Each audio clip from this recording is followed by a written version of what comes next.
حضرت محمد صلی اللہ علیہ وسلم نے اشارہ فرمایا۔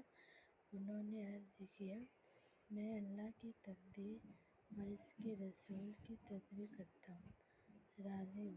دوسرے حضور صلی اللہ علیہ وسلم کی پھوپھی زاد بہن کا قصہ بھی قسم کا آیا تھا۔ کہتے ہیں کہ ہم دو بہن ہیں۔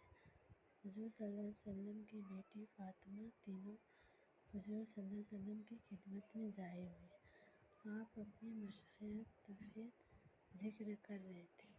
ایک خاتم کی طلب حضور نے فرمایا، خاتم دینے میں توجہ کہ یتیم تم سے مکمل ہے، میں تمہیں خاتم سے بھی بہتر چیز بتا دوں۔ ہر نماز کے بعد یہ تین کلموں میں نے سبحان اللہ والحمدللہ اللہ اکبر 33 مرتبہ پڑھ لیا کرو، اور ایک مرتبہ لا الہ الا ہو وحدہ لا شریک لہ الملک والحمد وہو علی کل شیء قدیر پڑھ لیا کرو۔ بہتر ہے، حضور صلی اللہ علیہ وسلم نے فرمایا کہ اپنے گھر والوں کو، عزیزوں کو خاص طور پہ یہ تسبیح کا حکم فرمایا کرتے تھے۔ ایک حدیث میں آیا ہے کہ حضور صلی اللہ علیہ وسلم اپنی بیوی کو یہ حکم فرمایا کرتے تھے کہ جب وہ سونے کا ارادہ کرے تو سبحان اللہ والحمدللہ اللہ اکبر 33 مرتبہ پڑھ لیا کرو۔ حدیث کا بلا اور حضور صلی اللہ علیہ وسلم کے مشقات اور تکلیف کے معاملے میں ان تسبیح کو تعلیل فرمایا۔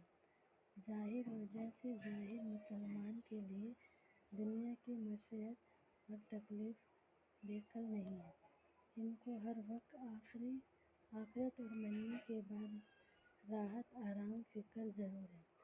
اس لیے حضور صلی اللہ علیہ وسلم نے اسے چند روز زندگی کی مشقت اور تکلیف کی طرف سے توجہ لٹا کر آخرت کی راحت کے سامنے بڑھایا۔ فرمایا کہ ان تسبیح کا آخرت سے زیادہ اور زیادہ نفع ہوگا، جو اس باب کے ذکر میں کہے۔ ظاہر یہ ہے کہ اس کی غلام دوسری وجہ سے بھی ہو سکتی ہے۔